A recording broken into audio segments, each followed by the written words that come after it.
Abra sua Bíblia em Atos, no capítulo 3. Pedro e João subiam juntos ao templo, à hora da oração, a nona. E era trazido um varão que desde o ventre de sua mãe era coxo, o qual todos os dias punham à porta do templo, chamada Formosa, para pedir esmolas aos que entravam. Ele, vendo a Pedro e a João, que iam entrando no templo, pediu que lhe dessem uma esmola. E Pedro com João, fitando os olhos nele, disse: olha para nós. E ele olhou para eles, esperando receber alguma coisa. E disse Pedro: não tenho prata nem ouro, mas o que tenho, isto te dou.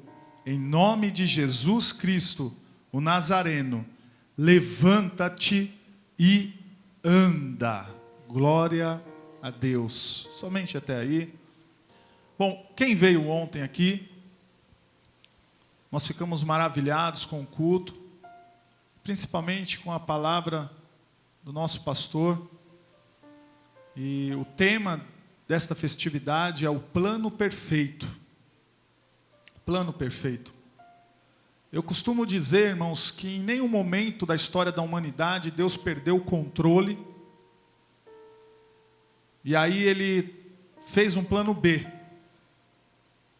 O mundo pecou, o homem falhou, agora deixa eu ver o que eu vou fazer. Vou enviar o meu filho para morrer. Jesus não é o plano B. Jesus, ele é o plano A. Desde a fundação do mundo, Deus já sabia que eu e você ocuparíamos um lugar no céu. Queira o diabo ou não. O inimigo vai se levantar contra a minha e contra a tua vida, mas ele se levantou para cair, porque Jesus é maior. Então Jesus veio como plano A. Após o homem ter pecado, falhado, e por causa de um homem entrou o pecado no mundo. Por causa de um homem. Por causa de um homem entrou a morte no mundo. Infelizmente, em algum momento da minha e da tua vida nós teremos a perda de alguém. E certamente isso trará dor, nos machucará. Sentiremos a falta desse alguém, porque a separação dói, machuca.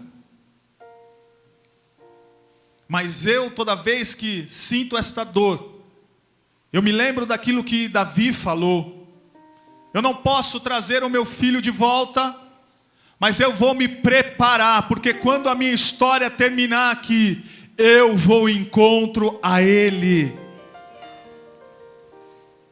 Então se prepara, porque nós pregamos, e é uma verdade que está na Bíblia: Jesus vai voltar.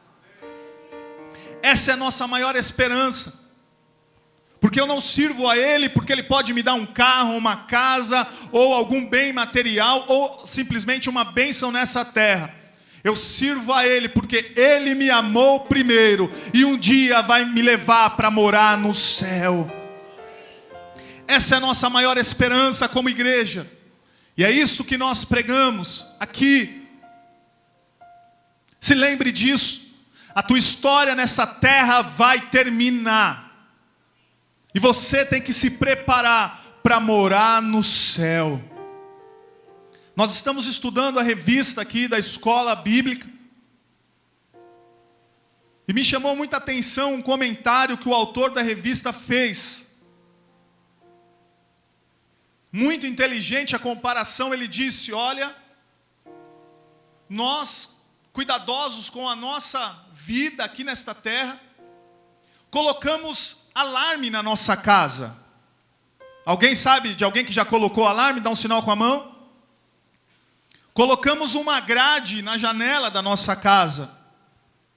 Às vezes até fazemos seguro da residência.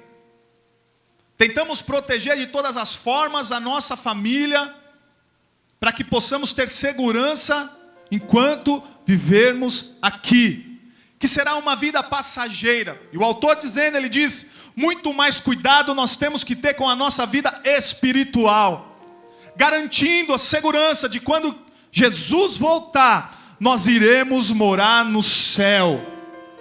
E como fazemos isso? Meditando na palavra, orando, estando em comunhão com a igreja, participando da mesa do Cordeiro, Jesus Cristo de Nazaré. Quando eu ministro a ceia, eu digo para quem eu dou o pão e o suco: este é o sinal de que você tem comunhão com Cristo Jesus, está na mesa dele. Quem sabe essa ceia que nós tomamos há alguns dias será a última santa ceia aqui na terra, e a próxima eu vou tomar com ele na glória. Quem sabe a igreja bênção, a próxima santa ceia que ela vai tomar será com Cristo Jesus na glória.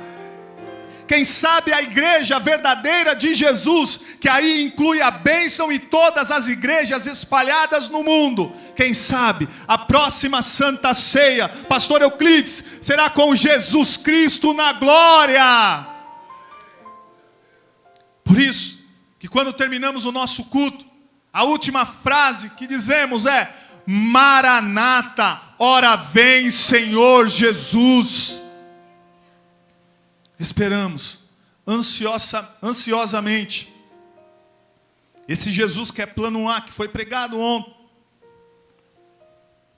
que no teatro aqui foi mostrado, foi humilhado, carregou o peso do meu pecado, chicoteado, pregado na cruz. Quem sabe, dentro de poucos momentos, ele voltará para buscar a sua igreja. Irmãos, até ontem foi pregado sobre a crucificação.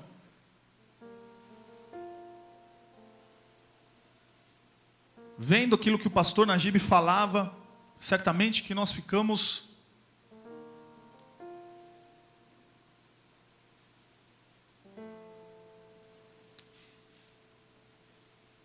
mais agradecidos a Deus, mais gratos ao Senhor.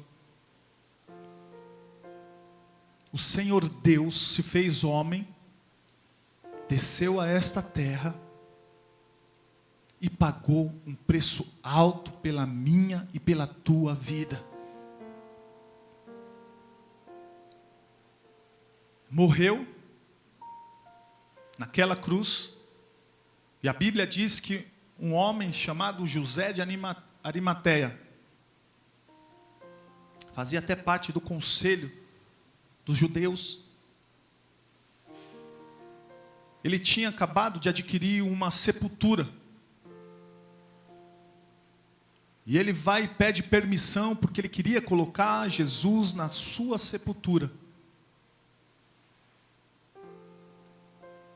E os acontecimentos seguintes a isso, nós vamos perceber o desespero até mesmo dos discípulos de Jesus.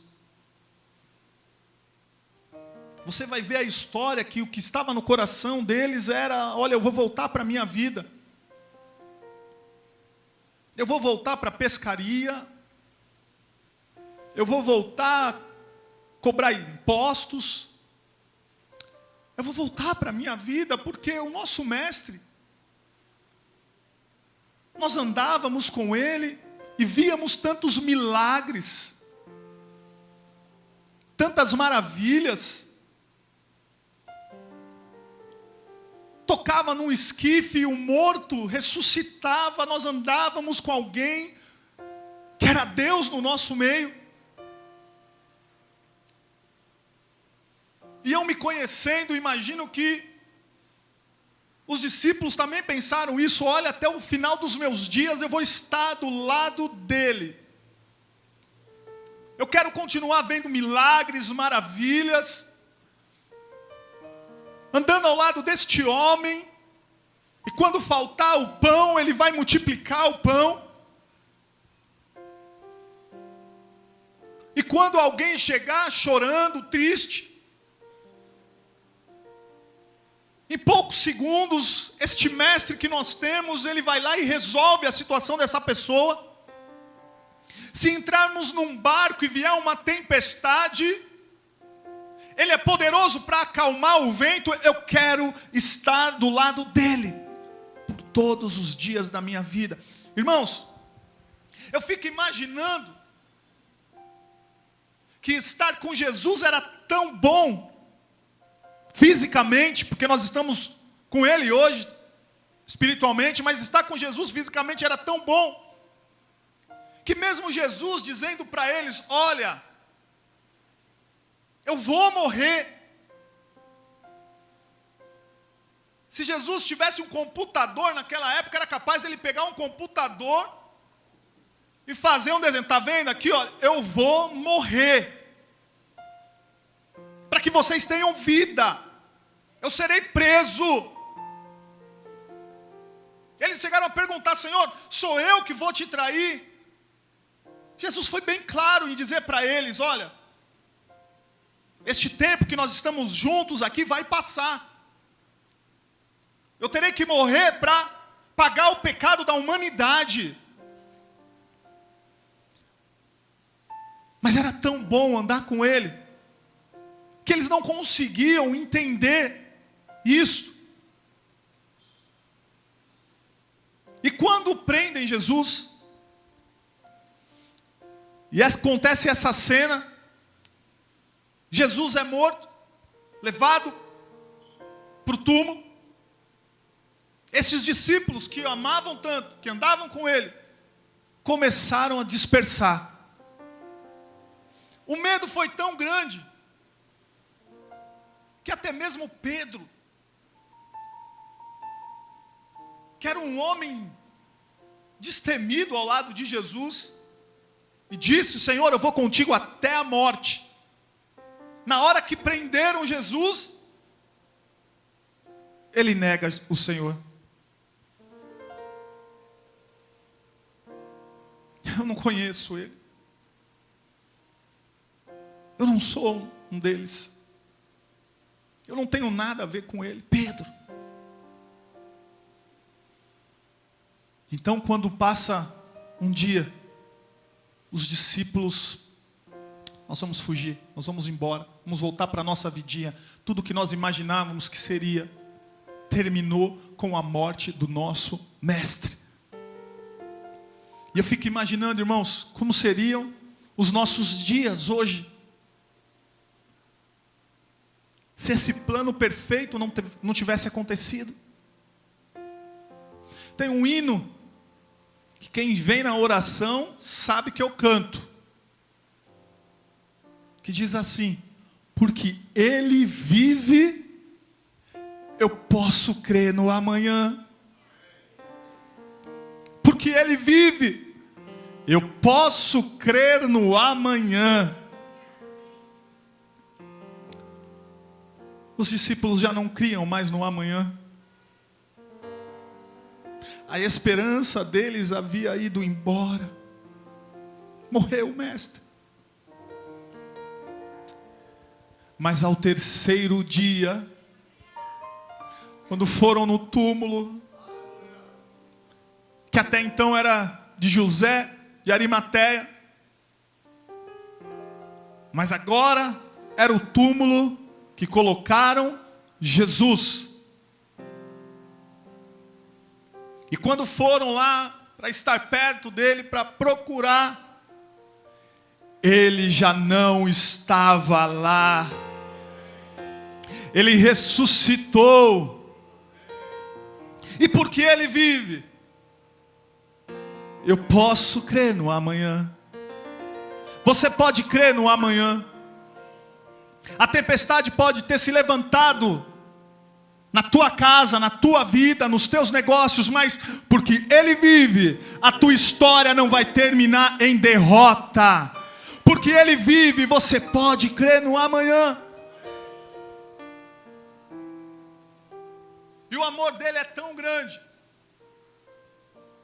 que após ter morrido, pago o preço, ele ainda fica 40 dias andando nesta terra, para mostrar para mim e para você que verdadeiramente o nosso Cristo venceu até a morte. E como eu disse no início e foi pregado ontem, se por um homem entrou o pecado e a morte no mundo, por um homem o pecado e a morte foi tirada da minha e da tua vida. Por um homem que é Deus, quando nós fisicamente morremos, iremos para a glória com Ele. Se por um homem entrou a morte, por um homem, Jesus Cristo, nós fomos resgatados.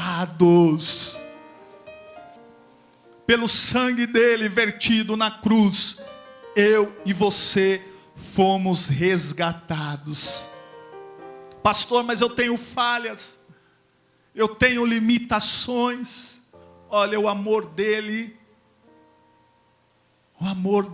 é capaz de perdoar o teu pecado.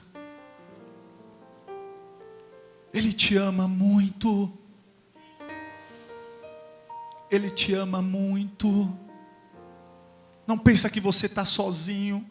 O diabo é mentiroso, quer colocar limitações na nossa vida. Não pensa que você fracassou e ele está distante de você. Se a prova chegou é por um pequeno tempo, é por um período. Daqui a pouquinho ele vai revelar a glória dele na tua vida.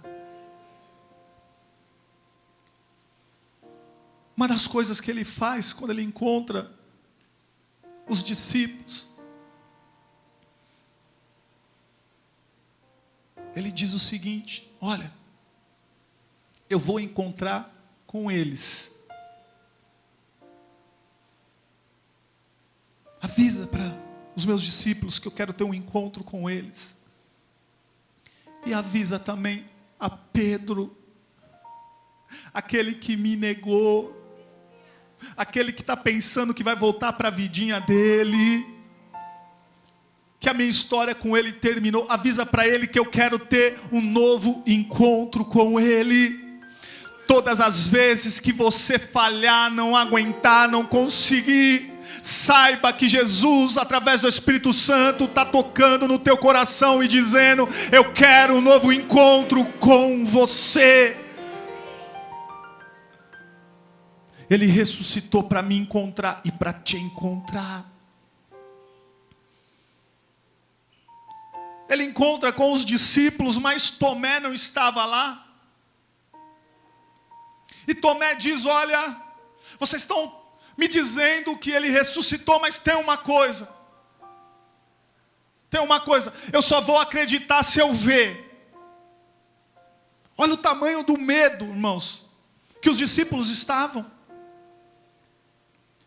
Imagine como seria a nossa vida, irmão, se a história terminasse com a morte do nosso mestre. Se nós fôssemos lá no túmulo e encontrássemos o corpo dele lá.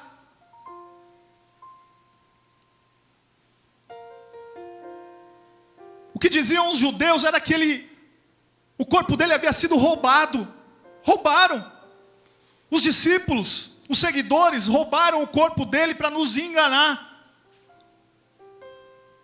O diabo vem com uma mentira para frustrar os nossos sonhos. O diabo arma suas estratégias para nos fazer parar. Mas se isso tem acontecido na tua vida, neste culto o Senhor quer se apresentar a você e dizer: olha, eu estou aqui, eu continuo com você. Se num dia Tomé não estava, não tem problema, Jesus marcou um encontro no outro dia para mostrar: Tomé, eu ressuscitei para que vocês tenham vida. Quem sabe um dia aconteceu alguma coisa ruim na tua vida. Não é porque aquele dia aconteceu algo ruim que hoje Deus não tem algo novo e maravilhoso para você. Ah, mas foi tão ruim o dia que passou. O dia que passou, passou. Hoje é um novo dia. Dia de novas escolhas.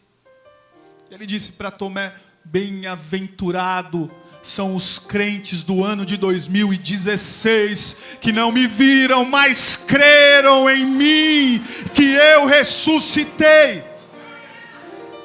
Irmãos, esse novo encontro que ele teve com os discípulos mudou drasticamente a história deles. Aí Jesus dá as instruções finais aqui na terra. Ele diz: olha, fiquem em Jerusalém, porque eu vou embora, mas não vou deixar vocês sozinhos, não. Eu vou deixar o meu Consolador, que é a terceira pessoa da Trindade, o Espírito Santo, que estava lá com eles no dia de Pentecoste, e encheu eles de ânimo, e encheu eles de força, e está aqui nesta noite para mudar a história de crente.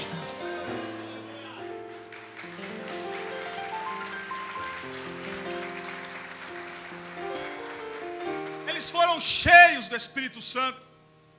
Logo depois daquela pregação, daquele mover do Espírito Santo, Pedro, que havia negado o Senhor e depois apacentado de novo: Pedro, apacenta os meus cordeiros. Pedro, cuida da minha igreja. Pedro, eu quero você agora pescando homens. Pedro então começa a explicar ali para os judeus e quem estava lá o que tinha acontecido, o que eram aquelas novas línguas, e eles perguntam: o que nós fazemos? Entrega a vida de vocês a Jesus Cristo, aquele que foi crucificado. Ele era o Messias, ele era o Salvador do mundo, e ele ressuscitou, cheio da graça de Deus, cheio da unção do Espírito Santo. Mais de 3.000 almas se converteram ao Evangelho e tiveram suas vidas mudadas, porque ele ressuscitou. Nós podemos crer no amanhã. Inicia-se ali um ministério na vida de Pedro, de transformação, irmãos.